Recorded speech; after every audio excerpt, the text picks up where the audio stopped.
Halo brother, balik lagi di iBrother Channel. Kali ini untuk videonya agak sedikit berbeda. Aku ingin coba untuk menjawab beberapa pertanyaan yang masuk melalui sosial media ataupun komentar-komentar yang ada di YouTube mengenai berkenaan dengan email.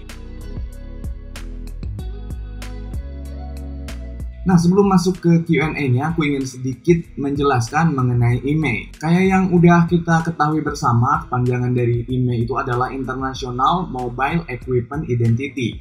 Bahasa sederhananya adalah mungkin kayak tanda pengenal, kalau di manusia itu kayak KTP. Setiap unit ponsel, apapun mereknya, apapun jenisnya, pasti ada emailnya.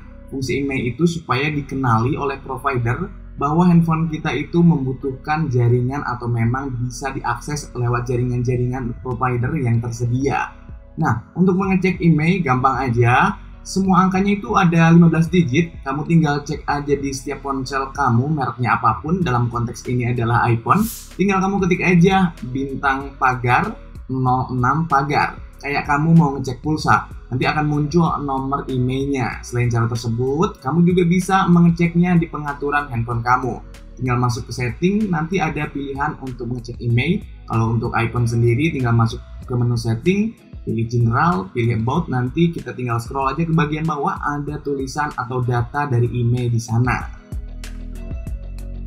Oke, kita mulai untuk sesi Q&A-nya. Pertanyaan pertama yang cukup banyak ditanyakan adalah bagaimana sih cara bedain iPhone yang resmi masuk ke Indonesia dengan iPhone X internasional? Untuk perbedaan iPhone X internasional dan iPhone yang resmi dikirim atau didistribusikan di Indonesia, sebetulnya untuk secara fungsi, secara hardware, secara bentuk, secara fitur, secara sistem operasi, semuanya sama karena semuanya diproduksi di Amerika. Kemudian setelah selesai diproduksi, didistribusikan ke seluruh dunia. Dan inilah yang membedakan region-region yang ada pada kode iPhone masing-masing. Jadi setiap negara punya kodenya masing-masing. Untuk yang resmi masuk ke Indonesia sendiri ada dua. Yang pertama adalah PA_A atau yang kedua adalah ID_A. Kamu bisa cek di iPhone kamu masing-masing. Tinggal pilih menu setting, pilih general, pilih about, lalu kamu cek di sana model numbernya. Di ujung model number pasti akan tertulis PA_A atau ID_A untuk iPhone yang resmi masuk ke Indonesia. Jadi selain dua kode tersebut, udah dipastikan bahwa iPhone itu bukanlah iPhone yang resmi masuk ke Indonesia. Kode-kode yang lain yang sangat familiar di kita adalah kode region Amerika misalnya, LL_A atau kode region Singapura, ZP_A. Ada juga kode region Hong Kong yang ada dual SIM nanonya, yaitu ZA_A atau region China misalnya, CH_A. Itulah beberapa kode-kode region atau iPhone yang cukup banyak beredar di kita di Indonesia, khususnya iPhone X Inter. Ada juga kode-kode lain yang dari Australia, dari Brazil, dari Jepang misalnya, juga berbeda-beda tiap negaranya. Kamu bisa cek atau googling aja buat data lengkapnya. Intinya iPhone yang resmi masuk ke Indonesia, model numbernya diakhiri dengan PA_A atau ID_A. Nah, lalu bedanya apa nih PA_A dan ID_A? Sebetulnya itu juga sama aja, cuman beda distributor aja. Kalau kode PA_A didistribusikan oleh iBox, sementara yang berkode ID_A didistribusikan oleh Digimark. Lalu pertanyaan berikutnya yang cukup banyak ditanyain juga adalah apakah iPhone X Inter yang ada di Indonesia ini ada yang permanen dan aman emailnya dari perblokiran? Jawabannya tentu adalah ada, bahkan banyak. Yaitu iPhone yang aktif sebelum aturan perundang-undangan berlaku, yaitu September 2020. Kemungkinan besar adalah iPhone 11 ke bawah. Tapi belum tentu juga iPhone 11 ke bawah itu pasti aman dari pemblokiran. Tergantung apakah masuk ke Indonesia dan aktifnya itu sebelum tahun 2020, tepatnya bulan September, atau baru diimpor setelah September 2020. Jadi nggak ngejamin juga kalau iPhone 11 ke bawah itu aman. Lalu iPhone X Inter yang aman berikutnya adalah iPhone X Inter yang resmi masuk ke Indonesia membayar pajak. Dan ini juga cukup banyak banget. Biasanya orang-orang yang sekolah di luar, belajar di luar, atau kerja di luar, atau sengaja ke luar negeri untuk membeli iPhone dan masuk ke Indonesia melakukan registrasi di bandara ataupun di pelabuhan ke pihak Bea Cukai. Mereka membayar pajak dan semuanya diurus sehingga aktivasinya berjalan dengan semestinya. dengan sesuai peraturan perundang-undangan, sehingga iPhone mereka bisa aktif seumur hidup dan permanen karena memang sesuai aturan perundang-undangan dan aturan negara. Atau ada juga iPhone yang diimpor secara resmi sama orang-orang yang menyediakan jasa titip pembelian iPhone. Jadi sekarang itu udah ada yang namanya jasa titip pembelian iPhone di luar negeri. Mereka akan beli iPhone di luar negeri, lalu mereka balik ke Indonesia akan mengurus semua peraturannya, semua administrasinya, sehingga tinggal kita bayar all in aja total keseluruhan gitu. Biasanya iPhone X Inter yang dibeli seperti itu udah pasti aman banget karena sesuai dengan peraturan yang berlaku di Indonesia.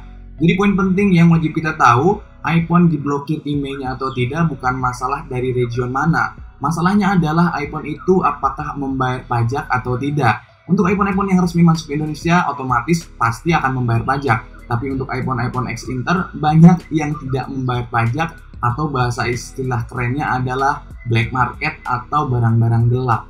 Jadi iPhone yang masuk secara ilegal lah yang sedang berusaha oleh pemerintah ditertibkan sehingga dilakukan pemberlakuan pemblokiran email. Lanjut di pertanyaan berikutnya adalah perbedaan email Kemenperin dan email Bea Cukai. Oke, yang pertama adalah email Kemenperin. Email Kemenperin hanya untuk iPhone yang resmi masuk ke Indonesia yang diimpor oleh authorized reseller Apple yang ada di Indonesia kayak iBox, Digimap, Story-Eye, dan lain sebagainya. Jadi iPhone tersebut masuk ke Indonesia lalu oleh pihak Kemenperin akan dilakukan dalam tanda kutip QC melalui TKDN, tes komponen dalam negeri. Kalau memenuhi syarat skor minimum, maka iPhone tersebut boleh dijual retail secara resmi di Indonesia. Tentu udah kita tahu kode-kodenya kayak tadi, iPhone yang terdaftar di Kemenperin yang secara resmi aman dan tidak akan pernah terblokir adalah dengan kode PAA atau IDA atau IDA. Sehingga iPhone tersebut dijamin aman. Kalaupun ada yang kena blokir atau tidak mendapatkan jaringan, kamu bisa melakukan komplain ke Kominfo ataupun ke tempat kamu beli. Karena dengan membayar pajak, kamu punya hak penuh untuk bisa mengakses jaringan yang tersedia di Indonesia. Sementara untuk email yang terdaftar di Bea Cukai adalah email iPhone yang diimpor langsung oleh perorangan atau kolektif orang tertentu dari luar negeri. Misalnya kamu membeli iPhone X Inter dengan region LLA, maka kamu harus dan wajib mengeceknya apakah terdaftar di Bea Cukai atau enggak. Kalau nggak terdaftar di website Bea Cukai, udah dipastikan iPhone itu adalah iPhone yang nggak membayar pajak dan punya resiko kena blokir email. Jadi untuk iPhone yang non resmi masuk ke Indonesia, wajib membayar pajak ke Bea Cukai dan otomatis nanti terdaftar di website Bea Cukai. Artinya kalau sudah terdaftar itu udah aman, udah resmi sesuai dengan peraturan yang seharusnya. Sederhananya email Kemenperin hanya untuk kode region PA_A atau ID_A, sementara email Bea Cukai adalah untuk iPhone kode region selain dua tadi. Gitu aja cara gampang untuk bedainya. Sehingga kamu bisa paham nih, iPhone aku itu terdaftar di Kemenperin atau di Bea Cukai. iPhone aku itu adalah resmi yang masuk ke Indonesia atau X Inter. Kalau masuk resmi ke Indonesia, otomatis wajib terdaftar di Kemenperin, sementara untuk X Inter wajib terdaftar di Bea Cukai. Selain kedua tadi, otomatis akan diblokir emailnya. Lalu kemudian berkembang lagi pertanyaan baru, yaitu banyak iPhone X Inter yang terdaftar di Kemenperin. Itu maksudnya gimana, Kak? Oke, aku coba jelasin dari beberapa informasi yang coba aku gali, coba aku baca, dan coba aku tanya ke beberapa orang. iPhone X Inter yang tidak terdaftar di Bea Cukai tapi terdaftar di Kemenperin biasanya adalah iPhone dengan email turis. Jadi email turis adalah email sementara yang berlaku hanya 3 bulan aja untuk aktivasi jaringannya. Setelah 3 bulan, nanti email tersebut otomatis akan diblokir lagi oleh pemerintah. Karena memang dikhususkan untuk orang-orang asing yang berwisata ke Indonesia atau memiliki keperluan di Indonesia. Tujuannya agar ponsel para turis ini mendapat jaringan sehingga bisa mengakses internet ataupun data-data lainnya sebagaimana mestinya. Jadi kalau iPhone kamu adalah iPhone X Inter yang terdaftar di Kemenperin bukan di Bea Cukai, sudah dipastikan iPhone X Inter kamu itu adalah iPhone yang nggak membayar pajak dan menggunakan email turis yang aktifnya itu sementara dan punya resiko diblokir emailnya sewaktu-waktu. Kalaupun lolos dari 3 bulan, biasanya ada momen-momen tertentu yang bakal memblokir email kamu. waktu kamu update iOS, atau mungkin waktu kamu ganti SIM card biasanya akan terdeteksi oleh sistem dan akhirnya diblokir juga. Jadi hati-hati dan teliti banget untuk membeli iPhone X Inter ini. Nah, gimana nih teman-teman? Sekarang kamu udah makin paham atau masih ada pertanyaan dan kebingungan di pikiran kamu? Coba kamu ketik aja pertanyaan-pertanyaan yang belum bisa aku jawab di video tadi di kolom komentar. Nanti aku akan coba lebih sering lagi mungkin untuk memberikan informasi-informasi berkenaan dengan email.